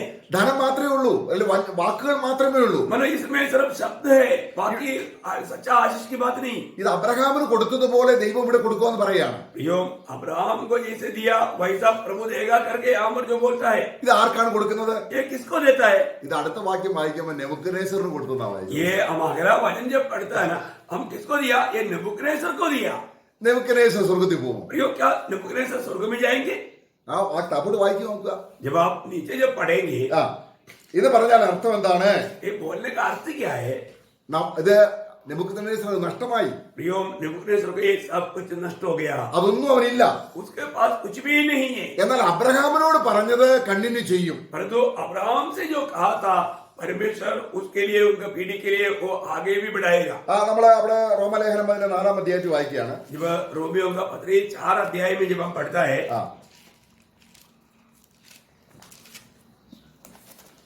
ഞാൻ നിന്നെ അവൻ ലോകാവകാശിയാകും. റോമാലേഖനം 4-ാം അധ്യായം. अभी हम 4 अध्याय में पढ़ता है कि मैं उन्हें इस दुनिया का अवकाशी बनाएगा. അതിന്റെ 4-ാം അധ്യായത്തിന്റെ 18-ാം വാക്യം, उसका 18 वचन, സോറി 13 उसका 13 वचन. क्योंकि यह प्रतिज्ञा की वह जगत का वारिस होगा, न अब्राहम को न उसके वंश को व्यवस्था की ഓക്കെ द्वारा दी गई. അബ്രഹാമിനോടാണ് ദൈവത്തെ വാക്യം എന്താണ്? ലോകാവകാശിയാകുമെന്നാണ്. मतलब अब्राहम को प्रभु ने दिया हुआ जो वायदा क्या है, वो उस जगत का अवकाशी बनेगा. എന്ന് പറഞ്ഞ അർത്ഥം, इसका बोलने का अर्थ, അബ്രഹാം ഇനി ഉയർത്തെഴുന്നേറ്റ് വന്നാലും अब्राहम अभी जी उठकर आएगा तो भी അവൻ ഈ ഭൂമിയുടെ ആ അനുഗ്രഹം അവന് മുഴുവൻ സമ്പത്തായിട്ട് കിട്ടും. अभी उसको ये दुनिया की आशीषें उनको पूर्ण रूप में मिलेगा. ഇനി അത് അബ്രഹാമിന് മാത്രമല്ല, ये सिर्फ अब्राहम के लिए नहीं, സാറായിക്കുണ്ട്. सारा के लिए भी है. നമുക്ക് ഉൽപ്പത്തി പുസ്തകം അതിന്റെ 17-ന്റെ 15-16 जब उत्पत्ति किताब 17 अध्याय उसका 15 और 16 वचन, उत्पत्ति उसका 17 अध्याय का 15-16 वचन. फिर परमेश्वर ने अब्राहम से कहा, तेरी जो पत्नी सरे है उसको तू अब सरे न कहना, उसका नाम सारा होगा. मैं उसको आशीष दूंगा और तुझको उसके द्वारा एक पुत्र होगा, और मैं उसको ऐसी आशीष दूंगा कि वह जाति जाति की. ഓക്കെ ഇവിടെ നമ്മൾ അവിടെ സാറയും ദൈവം പ്രത്യേകിച്ച് അനുഗ്രഹിക്കുകയാണ്. अभी हम यहाँ पर भी क्या देता है, मतलब सारा को भी प्रभु एक विशेष सीढ़ी में आशीष देता है. എന്നാൽ നമ്മൾ നേരത്തെ വായിച്ച നമ്മള് അനുഗ്രഹം ക്രിസ്തുവിൽ നമ്മള് കൊലോസ്യ ലേഖനം 2-ാം അധ്യായത്തിൽ വായിച്ച സമ്പത്ത്, परंतु हमने जो पड़ोसियों का पत्री 2 अध्याय में जो हमने देखा हुआ वो जो धन है, ആ ധനം എന്താണ്? वो धन क्या है? ആ ധനം ആർക്കാണ് വാഗ്ദാനം ചെയ്തിരിക്കുന്നത്? वो धन प्रभु ने किसके लिए वायदा दिया? അത് എങ്ങനെയാണ് നമ്മള് ആ പരിജ്ഞാനത്താൽ അത് നിറഞ്ഞു വരുന്നത്? और उस धन या उस ज्ञान से हम कैसे बढ़ते जाएगा? ഇവിടെ നമുക്കിത് കാണിച്ചു തരാൻ ഒരാൾ വേണ്ടേ? अभी इसको दिखाने के लिए हमें एक व्यक्ति चाहिए ना. ഇതാണ് കർത്താവ് പറഞ്ഞത്.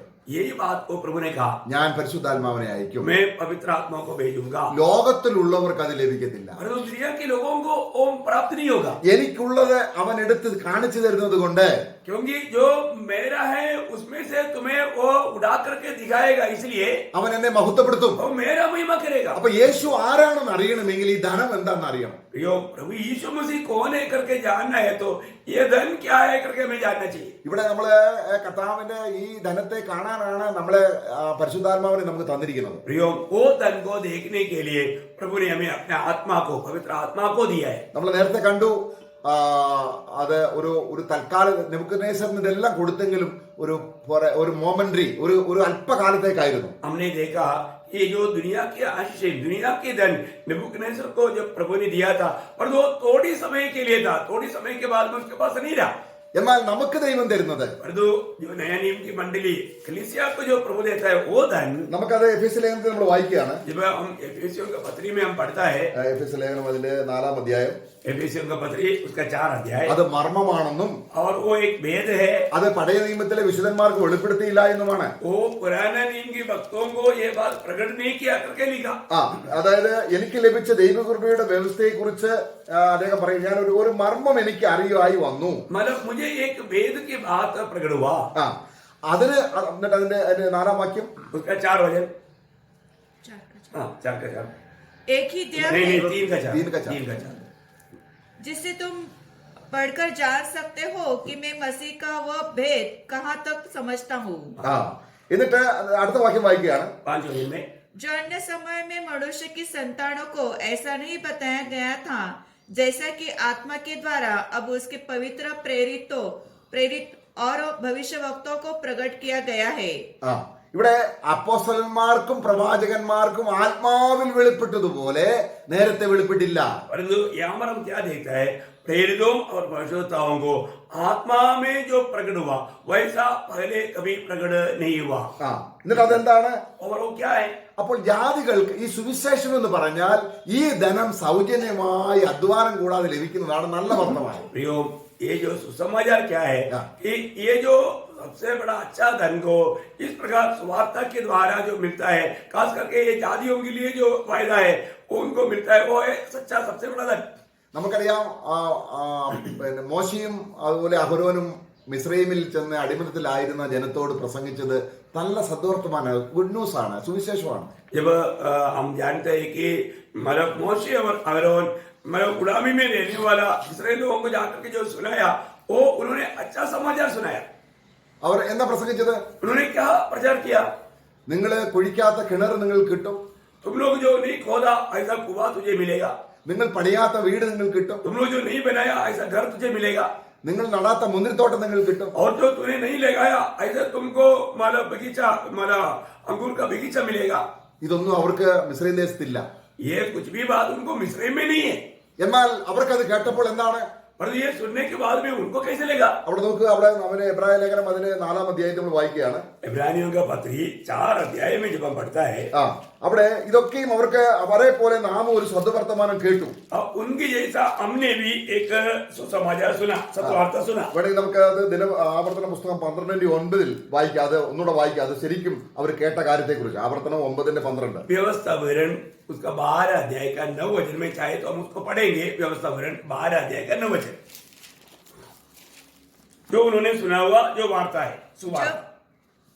जो विश्राम स्थान तुम्हारा परमेश्वर यहोवा तुम्हें भाग में देता है, वहां तुम अब तक नहीं पहुंचे। എന്ന് പറഞ്ഞാൽ അവിടെ അവര് പ്രസംഗം കേട്ടു, वहां पर उन्होंने प्रचार सुना, പക്ഷേ ഇതുവരെ നിങ്ങൾ അത് എത്തിയിട്ടില്ല. परंतु अभी तक उन्होंने नहीं पहुंचा। ഇവിടെ അതാണ് വായിക്കുന്നത്. पर वही बात को हम इब्रानियों 4 अध्याय में पढ़ा। അവരെ പോലെ നാമും കേട്ടു, उनके जैसा हमने भी ये सुवार्ता सुना, പക്ഷേ സ്വസ്ഥത ഇതുവരെ കിട്ടി. परंतु अभी तक वो विश्राम में प्रवेश नहीं किया। കൊലോസ്യലേഖനം 2-ാം അധ്യായത്തിൽ എന്താ വായിച്ചത്? पड़ोसियों का पत्री 2 अध्याय में हमने क्या पढ़ा? ഈ സമ്പത്ത് കേൾക്കുന്ന അറിയുമ്പോഴേക്കും അങ്ങ് സ്വസ്ഥത വർദ്ധിച്ചു വരുന്നെന്ന്. प्रियो, ये धन के बारे में जितना हम सुनेंगे जानेंगे उसके अनुसार हमारा शांति भी बढ़ती जाएगी। നിങ്ങളുടെ ഹൃദയം ഏകീഭവിച്ചിട്ട് आपका हृदय आपस में मेल होकर के ആശ്വാസം ലഭിക്കേണ്ടതിന് और उसी प्रकार का एक बड़ा शांति का अनुभव पाने के लिए അപ്പോൾ മിസ്രൈമിൽ വെച്ച് ആ സുവിശേഷം കേട്ടോ? क्या उन्होंने मिस्र में होकर के वो सुसमाचार सुना? കേട്ടു, उन्होंने सुना, പക്ഷെ സമാധാനം കിട്ടിയോ? परंतु उनको शांति मिला ഇല്ല. नहीं കേട്ടോ? मिला। അവരെ പോലെ നാമും ഒരു സദ്വർത്തമാനം കേട്ടു. അവിടെ വായിക്കാം. അതിനാൽ അവിടെ നാം ഭയപ്പെടുക. उनकी जैसा हमने भी जब इब्रानियों 4 अध्याय का अरे एक लगा- वचन में पढ़ता है कि 4:2 वाक्य। हमने वो वचन सुना, इसलिए वही क्या करना, डरो, डर करके रहना। हाँ। 4 का 2 पढ़ना। क्योंकि हमने उन्हीं की तरह सुसमाचार सुनाया गया है, पर सुने हुए वचन से उन्हें कुछ लाभ न हुआ, क्योंकि सुनने वालों के मन में विश्वास के साथ नहीं बैठा। അവര് വിശ്വസിച്ചു എന്ന് പറഞ്ഞാൽ അർത്ഥം എന്താണ്? इसका मतलब बोलने का अर्थ क्या है? അവര് ലോകത്തിന്റെ ജ്ഞാനത്തിലൂടെ അത് കേട്ടു. प्रियो, उन लोग दुनिया के ज्ञान के साथ उसको उन बातों को सुना, എന്നാൽ അതിൽ 2 പേർ परंतु उनमें से 2 लोग അത് ദൈവത്തിന്റെ വചനമായിട്ട് ഗ്രഹിച്ച് അത് ശരിക്കും അതിന് ജ്ഞാനം കിട്ടി. परमेश्वर का वचन करके जान करके उस पर विश्वास किया, इसलिए उसको स्वर्गीय ज्ञान मिला, അവർക്ക് സ്വസ്ഥതയുണ്ട്. इसलिए उनको दिल में शांति है। ആ 2 പേർക്ക് സ്വസ്ഥതയുണ്ടായിരുന്നു. वे 2 लोगों में बहुत अच्छा शांति था, ഭൂരിപക്ഷം പേർക്കും അത് കേട്ടെങ്കിലും അവർക്ക് ആ സ്വസ്ഥതയിൽ അവരെത്തിയില്ല. परंतु बहुत से लोग उस बात को सुना, लेकिन वो लोग उस विश्राम में प्रवेश नहीं कर पाए। അവിടെ 3-ാം വാക്യം വായിക്കുകയാണ്. उसका 4 का 3 में हम पढ़ता है, അവർ കേട്ടുവെങ്കിലും അവർക്ക് സുനാ, അവർക്ക് ഉപകാരമായി വന്നില്ല. उनके लिए वो फायदामंद नहीं बना। ഇതുപോലെ തന്നെ നമ്മളെ നേരത്തെ കൊലോസ്യ ലേഖനത്തിൽ 2-ാം അധ്യായത്തിൽ വായിച്ച ആ കാര്യവും നമുക്ക് സംഭവിക്കാം. प्रियो, यही बात पड़ोसियों का पत्री दूसरा अध्याय में हमने जो पढ़ा था, हमारे जीवन में संभव हो सकता है. കാരണം കേൾക്കുന്നുണ്ട്, हम सुनते हैं, പക്ഷെ നമ്മള് പിന്നെ എന്നിട്ട് ആ സമ്പത്ത് പ്രാപിക്കാൻ പോകുന്നത് ലോകത്തിലേക്ക് ഇറങ്ങി പോവുകയാണ്. परंतु ये धन के बारे में सुनने के बाद में हम लोग स्वर्गीय ज्ञान में ना ढूंढने के कारण हम दुनिया की ओर जब निकल जाता है, നമ്മുടെ ഹൃദയം പിന്നെയും എവിടേക്കാണ് പോകുന്നത്? हमारा हृदय फिर भी वापस भी कहाँ भाग जा रहा है? ലോകത്തിലേക്ക്. दुनिया की ओर. അപ്പോൾ അതുകൊണ്ട് എന്ത് സംഭവിക്കുന്നു? इसलिए वहां पर क्या होता है?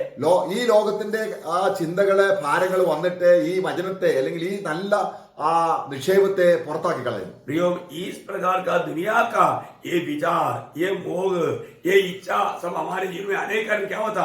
हमने सुना हुआ ये अच्छा वचन बाहर निकल जाता है. അപ്പോൾ ക്രിസ്തുവിന്റെ ഈ ഏക ശരീരമായി നമ്മൾ വിളിക്കപ്പെട്ടിരിക്കുന്നത് ഈ ധനത്തെ കുറിച്ചുള്ള ആ സത്യം കേൾക്കുമ്പോൾ നമ്മുടെ ഹൃദയത്തിൽ ഈ ജ്ഞാനം ഗ്രഹിച്ചിട്ട് നമ്മളിൽ സമാധാനം വർദ്ധിച്ചു വർദ്ധിച്ചു വരുന്നു. प्रियो, हम लोग एक शरीर होकर के बुलाया गया हुआ हम लोग प्रभु का ये ज्ञान सुनने के बाद में स्वर्गीय धन में हमें रोज रोज बढ़ते जाने वाला अनुभव है. അവിടെ നമ്മൾ 3-ാം അധ്യായം അതിന്റെ 15-ാം വാക്യത്തിൽ വായിക്കുകയാണ്. हम കൊലോസ്യ ലേഖനം 3:15. पड़ोसियों उसका तीसरा अध्याय उसका 15 वचन में हम पढ़ता है. ഇവിടെ 2-ാം അധ്യായത്തിൽ വായിച്ചത് നിങ്ങൾ ഇത് ഗ്രഹിച്ചിട്ട് നിങ്ങൾക്ക് എല്ലാവർക്കും ഹൃദയങ്ങൾക്ക് സ്നേഹത്തിൽ ഏകീ ഹൃദയങ്ങൾക്ക് ആശ്വാസം ഉണ്ടാകണം, അല്ലെങ്കിൽ സമാധാനം ഉണ്ടാകണം. दूसरा अध्याय में जो हमने जो पढ़ा था, आप लोग इन बातों को समझने के बाद में आपस में एक बन करके वो स्वर्गीय शांति और आनंद तुम्हें अनुभव करना चाहिए. ഭൂമിയിലെ ശാന്തി അല്ല, ये दुनिया का शांति की बात नहीं. നമ്മൾ പലപ്പോഴും തെറ്റിദ്ധരിച്ചു പോകുന്ന ഒരു കാര്യമുണ്ട്. हम कई बार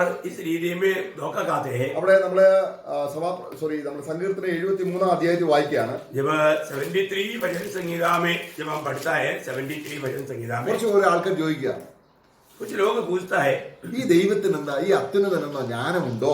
ये परमेश्वर को ज्ञान है क्या? നമ്മള് ജ്ഞാനത്തിന്റെ കാര്യം പറയുന്നത്. ഈ ദൈവത്തിന്റെ हम लोग उस महान प्रभु का बड़ा ज्ञान की बात करता है. हाँ. तो इधर कुछ लोग बोलता है क्या इस परमेश्वर को ज्ञान है क्या? അവിടെ വായിക്കുകയാണ്. അതിന് 73-ന്റെ 11-ാം വാക്യം. उस 73 का 11 वचन. फिर वे कहते हैं परमेश्वर कैसा जानता है, क्या परम प्रधान में അവൻ ഈ ലോകത്തിന്റെ മനുഷ്യർ എന്താ ചെയ്യുന്നത്? ये दुनिया का लोग क्या सोचता है और क्या कर रहा है, क्या कर रहा है? ദൈവം ഒരു മണ്ടനാ. परमेश्वर एक मूर्ख है. ദൈവം ഇല്ലെന്ന് അവർ പറയുന്നില്ല, वे लोग ये नहीं कहा परमेश्वर नहीं है करते, ഞങ്ങൾക്ക് വേണ്ട, परंतु ये परमेश्वर मुझे हमें नहीं चाहिए, കാരണം ഞങ്ങളെക്കാൾ വലിയ ജ്ഞാനിയൊന്നും അല്ല ദൈവം. क्योंकि हमसे बढ़कर के प्रभु के पास कोई ज्ञान नहीं है. ഞങ്ങൾ ദൈവത്തെക്കാൾ ആരാണ്? ज्ञानी नहीं है. ജ്ഞാനികളാണ്. हम लोग प्रभु से बढ़कर ज्ञानी है, പക്ഷെ അവർക്ക് എന്തെങ്കിലും കഷ്ടപ്പാടോ പ്രയാസമുണ്ടോ? परंतु उनके जीवन में कोई कष्ट क्लेश है क्या? അടുത്ത വാക്യം നോക്കിയേ. उसका आगे का वचन देखिए. देखो ये तो दुष्ट लोग हैं, हाँ. तो भी सदा आराम से कहकर धन संपत्ति बटोरते रहते हैं. നോക്കാം, അവർക്ക് സമ്പത്തും വർദ്ധിക്കുന്നു, സ്വസ്ഥതയുണ്ടെന്ന് നേരത്തെ നമ്മൾ വായിച്ചു. ഏതാ? കൊലോസ്യ ലേഖനം 2-ാം അധ്യായത്തിൽ വായിച്ചു. ഈ സമ്പത്ത് വർദ്ധിക്കുന്നതിന് എന്തുണ്ട്? സ്വസ്ഥതയുണ്ട്. ഇവിടെയുണ്ട്. अभी आप देखिए, हमने पहले क्या देखा? परमेश्वर की ओर से मिलने वाला वो संपत्ति बढ़ने वालों का दिल में शांति है. हाँ. पर तो हम देखते हैं कि यहाँ पर भी वो शांति दिखता है कि वो संपत्ति बढ़ रहा है और शांति भी बढ़ रहा है उनके जीवन में, दुष्टों के जीवन में भी. നോക്കുക, सत्य का भी और दुष्ट का दोनों में बराबर भी चल रहा है. എന്നിട്ട് അവർ സ്വസ്ഥത അനുഭവിക്കുകയാണ്. अभी वो लोग भी यहाँ पर बहुत विश्राम पा रहा है. അവർ സമ്പത്ത് വർദ്ധിക്കുന്നതനുസരിച്ച് സ്വസ്ഥതയുണ്ട്. उनके जीवन में संपत्ति बढ़ने के अनुसार उनका शांति भी बढ़ते जा रहा है. എന്താ അവർ ചോദിക്കുക? ദൈവത്തിന് ജ്ഞാനമുണ്ടോ? और वो लोग पूछता है परमेश्वर को कुछ ज्ञान है क्या? പക്ഷെ എത്ര നാളത്തേക്കാണ്? परंतु उनका ये आनंद, ये संपत्ति कितना दिन के लिए है? നമ്മള് 37-ാം സങ്കീർത്തനത്തിൽ വായിക്കുമ്പോൾ जब हम 37 वचन संहिता में जब पढ़ता है, ഒരുപാട് കാര്യങ്ങൾ അവിടെ നമ്മൾ വായിക്കുന്നുണ്ട്. वहां पर बहुत बात हम देखता है. 37-35 उसका 37 का 35 वचन में, मैं दुष्टों को बड़ा पराक्रमी और ऐसा फैलाता हुआ देखा जैसा कोई हरा पेड़ अपने निज भूमि में फैलता है. പിന്നെ ഞാൻ അതിലെ പോയി അവനെ കണ്ടില്ല. आगे जब मैं उस समय में मैं बाद में उस मार्ग में गया पर वो नहीं दिखाई दिया. അപ്പോൾ എത്ര നാളത്തേക്കാണ് അവന്റെ ഈ സമ്പത്ത്? बोलने का मतलब दुष्ट का संपत्त कितना दिन के लिए है? നമ്മൾ നേരത്തെ ചിന്തിച്ചു, ഈ അനുഗ്രഹം നിത്യകാലത്തിലേക്കാണ്. हमने प्रभु की जो आशीष की बात, आत्मिक आशीष की बात हमने देखा, ये आशीष अनंत काल के लिए, അത് നഷ്ടപ്പെട്ടു പോകില്ല. वो कभी भी नष्ट नहीं होगा, അത് നിത്യമാണ്. वो हमेशा का है. അതിൽ ഭയങ്കരമായ സമാധാനമുണ്ട്. उसमें बहुत बड़ी शांति है, പക്ഷെ അത് ദൈവത്തിന്റെ സമാധാനം. वो परमेश्वर की शांति है. ദൈവ സമാധാനമുള്ളവരാണോ? क्या परमेश्वर में शांति है? നീയും സമാധാനമുള്ളവനാണ്. अगर परमेश्वर में शांति है तो तुम्हें भी शांति है. ദൈവം ധനികനാണോ? और परमेश्वर धनिक है നീയും ധനികനാണ്. तो तू भी धनिक है. ദൈവത്തിന് എന്തിനെ കുറിച്ച് ഭയമില്ലേ? परमेश्वर किसी बात से नहीं डरता, നിനക്കും അതിനെ കുറിച്ച് ഭയമില്ല. तुम्हें भी किसी बात का डर नहीं. നോക്കുക, ഇങ്ങനെ ക്രിസ്തുവിനെ പോലെ ആയിത്തീരുന്ന ഒരു വലിയ ധനികരെ ഈ ലോകത്തിൽ ദൈവം മറച്ചു വെച്ചിരിക്കുകയാണ്. इस रीति में मसीह के जैसा बहुत मतलब धनवान बनने वाले लोगों को प्रभु इस दुनिया में छिपा कर रखा है. അതാണ് കർത്താവ് പറഞ്ഞത്. പിതാവിനെ കർത്താവ് വാഴ്ത്തി, ആത്മാവിൽ വാഴ്ത്തി സ്തുതിച്ച് പറഞ്ഞു, പിതാവേ നീ ഇത് ഈ ലോകത്തിലെ ജ്ഞാനികൾക്ക് മറച്ചു വെച്ചിട്ട്.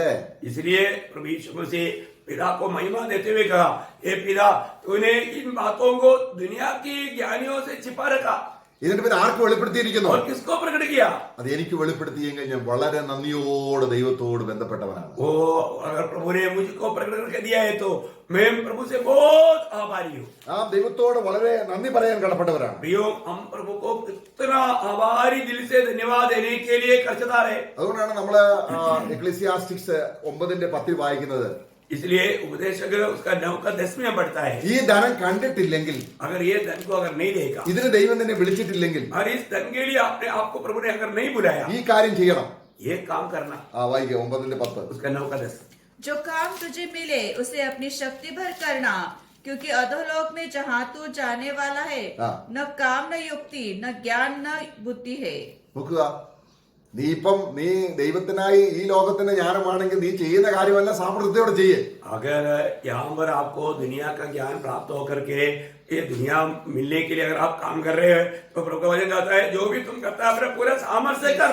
കാര്യം ഇവിടെ മാത്രമേ അതുള്ളൂ. क्योंकि वो सिर्फ तुमको यहाँ पर ही थोड़ी समय के लिए. നീ ചെല്ലുന്ന നെക്സ്റ്റ് അടുത്ത യുഗത്തിൽ അല്ലെങ്കിൽ നീ ചെല്ലുന്ന സ്ഥലത്ത് अभी अगला युग में या आप जाने वाला उस स्थान में നിന്റെ ജ്ഞാനം അവിടെ ഇല്ല.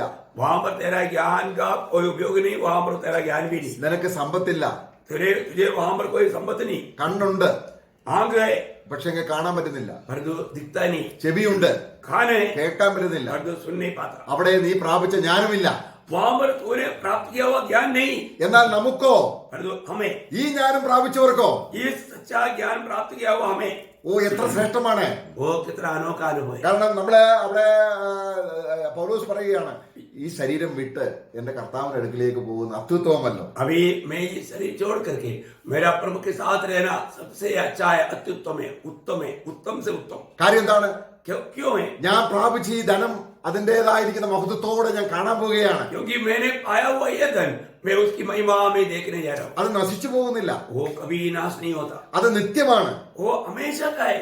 അപ്പോൾ നശിച്ചു പോകുന്ന ജ്ഞാനമാണ്, നശിച്ചു പോകുന്ന സമ്പത്താണ്, നശിച്ചു പോകുന്ന കാര്യങ്ങളാണ്. അതിനുവേണ്ടിയാണ് നമ്മുടെ ജീവിതം പാഴാക്കുന്നതെങ്കിൽ നമ്മൾ എത്രയോ മൂഢന്മാരാണ്. प्रियो अगर नाश होने वाला बातों के लिए हम ज्ञान प्राप्त करता है, धन प्राप्त करता है, ये दुनिया की बातों पर चित्त लगाता है तो हम कितना मूर्ख है. അവിടെ നമ്മൾ സഭാപ്രസംഗം 9:6 വായിക്കുകയാണ്. जब उपदेशक 9:6 में हम पढ़ता है, അവിടെ സ്നേഹമില്ല, वहां पर प्रेम नहीं, അവിടെ കരുണമില്ല, वहां पर दया नहीं, നീ ഭൂമി അവിടെ എല്ലാം നഷ്ടപ്പെട്ടു പോയി. वहां पर सब कुछ नष्ट हो गया. എന്നാൽ നമ്മളെ സ്നേഹിക്കുന്ന പിതാവിന്റെ അടുക്കിലേക്ക് നമ്മൾ പോവുകയാണ്. परंतु हम लोग हमें प्रेम करने वाला उस स्वर्गीय पिता की ओर जाता है. നമ്മളെ സ്നേഹിച്ച് ഈ കാര്യങ്ങൾ, അതാണ് ദൈവം തന്നെ സ്നേഹിക്കുന്നവർക്ക് ഒരുക്കിയിട്ടുള്ളത്. इसलिए प्रभु का वचन में हम पढ़ता है प्रभु ने जो प्रभु से प्रेम करता है उनके लिए जो तैयार किया वो बातें. ആരും കണ്ടിട്ടില്ല എന്ന് പറയുന്നത് ആരെ കുറിച്ചാണ്? कोई भी नहीं देखा करके किसका बारे में बोलता? ഈ പറയപ്പെട്ടവരെ കുറിച്ചാണ്. ये उन लोगों के बारे में बोला. നശിച്ചു പോകുന്ന ജ്ഞാനം സമ്പാദിക്കുന്നവർ, നശിച്ചു പോകുന്ന ധനം സമ്പാദിക്കുന്നവർ, അവർക്കത് കണ്ടിട്ടില്ല, കേട്ടിട്ടില്ല, ഹൃദയത്തിൽ തോന്നിയിട്ടുമില്ല. എന്നാൽ നമുക്കിത് ഇൻ അഡ്വാൻസ് ആയിട്ട് നമുക്കിത് വെളിപ്പെടുത്തി, ആ വെളിപ്പെടുത്തുകൊണ്ടാണല്ലോ നമ്മൾ ഇത് സമ്പാദിക്കാൻ പറയുന്നത്. जो नाश में जाने वाला लोग पाया हुआ वो ज्ञान से, वो धन से उन्होंने इन बातों को नहीं देखा, परंतु प्रभु का वचन में लिखा है हमें प्रभु ने प्रकट किया. कैसा? अपनी आत्मा के द्वारा. അപ്പൊ ഇന്ന് ആത്മാവ് അത് വെളിവാക്കുന്നില്ല, അവരെ പോലെ നമുക്കിത് മറഞ്ഞിരിക്കുന്നെങ്കിൽ നമുക്ക് എങ്ങനെ അത് കിട്ടും? प्रियो अगर आत्मा ये बात हमें प्रकट नहीं करता, जैसा उनकी जीवन में प्रभु प्रकट नहीं करता, ऐसा है तो हमारे को क्या प्राप्त होगा? അപ്പോൾ ഇന്ന് നമുക്ക് ഇത് വെളിപ്പെടുത്തിക്കൊണ്ടിരിക്കുകയാണ്. आज प्रभु क्या करता है? अपने आत्मा के द्वारा हमें ये बात को प्रकट करते ही रहता है. ആരും കണ്ടിട്ടില്ല എന്ന് പറയുന്നത് ദൈവം ചിലരെ ഗുപ്തമായിട്ട് ഈ ധനം പ്രാപിക്കുന്നവരെയും ദൈവം എന്ത് ചെയ്തു? മറച്ചു വെച്ചിരിക്കുകയാണ്. നമ്മൾ अभी നോക്കണം. कोई भी नहीं देखा करके वहां पर जो बजाता है हाँ। वो किसका बारे में? हाँ। प्रभु के लोगों के बारे में नहीं, हाँ। वो ये दुनिया के ज्ञानियों से प्रभु ने छिपा कर रखा है. ആ ഈ ജ്ഞാനം പ്രാപിക്കുന്നവരെയും ലോകത്തിന് മനസ്സിലാകാതിരിക്കാൻ നമ്മൾ ദൈവം അത് എന്ത് ചെയ്തു? ലോകത്തിന് മറച്ചു വെച്ചിരിക്കുകയാണ് നമ്മളെ. प्रियो, ये स्वर्गीय ज्ञान प्राप्त किया हुआ लोग सिर्फ जानना, ये बात को भी ये दुनिया के ज्ञानियों से प्रभु ने छिपा कर रखा. അതാണ് ദൈവം. ഈ ജ്ഞാനം കിട്ടാൻ പോകുന്നവരെ ഈ ധനം ആർക്കു വേണ്ടി കൊടുക്കാൻ ദൈവം മുൻകണ്ടോ, പിതാവ് അത് സെലക്ട് ചെയ്തോ, അവരെ കണ്ടിട്ട് അവരെ നേടാൻ വേണ്ടിയാണ് കർത്താവായ യേശു ക്രിസ്തു വന്നത്. प्रियो, जिन लोगों को प्रभु ने पहले से ठहराया था, पहले से देखा था, उनको देने के लिए प्रभु ने ये ज्ञान उन्हें दिया, परंतु दुनिया को नहीं दिया.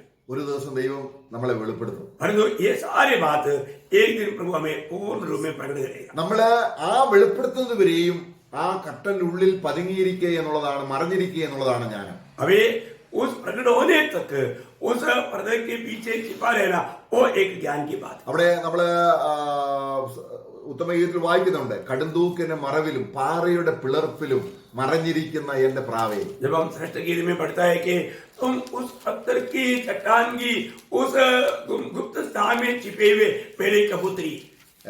ആ പ്രാവ് എങ്ങനെയുള്ള പ്രാവാണ്? वो कैसा कबूतरी है? നമുക്ക് ലൂക്കോസിന്റെ സുവിശേഷം 12:21 കൂടെ വായിച്ച് അവസാനിപ്പിക്കാം. जब लूका का सुसमाचार 12 अध्याय का 21 वचन को भी पढ़ करके हम समाप्त करें. വലിയ ബുദ്ധിമാൻ എന്ന് ചിന്തിച്ച് ഈ ലോകത്തെ ജീവിച്ച ഒരു മനുഷ്യനെ കർത്താവ് നേരിട്ട് മൂടാ എന്ന് വിളിക്കുകയാണ്. अभी हम देखते हैं कि वो वहां पर एक व्यक्ति के बारे में हम देखते हैं कि वो दुनिया की रीति में बहुत बुद्धिमान था, बहुत धनिक था, परंतु प्रभु उसको क्या बोलता है? हे मूर्ख. ഇതിന്റെ അവസാനം പറയാണ് 12 അധ്യായത്തിന്റെ 21 വാക്യം. और लूका 12 का 21 वचन में आखिर में कहता है, ऐसा ही वो मनुष्य भी है जो अपने लिए धन बटोरता है परंतु परमेश्वर की दृष्टि में धनी नहीं. അപ്പൊ ആരാണ് ദൈവദൃഷ്ടിയിൽ ധനികൻ? इसका मतलब परमेश्वर का दृष्टि में धनिक कौन है? നമ്മൾ നേരത്തെ കൊലോസ്യ ലേഖനം 2 അധ്യായം വായിച്ചത്. हमने कोलोसियों 2 अध्याय में पढ़ा था. ഈ ധനം കാണുന്തോറും ഹൃദയത്തിൽ സന്തോഷം വർദ്ധിക്കുക. प्रियो, इस धन को जैसे से देखता है तो हमारे हृदय आनंद से भर जाता है. പൗലോസ് പറയാണ്, എന്റെ മുഴു ജീവിതത്തിൽ ഞാൻ മുഴുവനും സമ്പാദിച്ചു തീർന്നു എന്നല്ല. मैं ये सब कुछ दुनिया में प्राप्त कर चुका, ऐसा नहीं. കാരണം ഇത് പിന്നെയും കിടക്കുകയാണ്. ये धन और भी पड़ा है.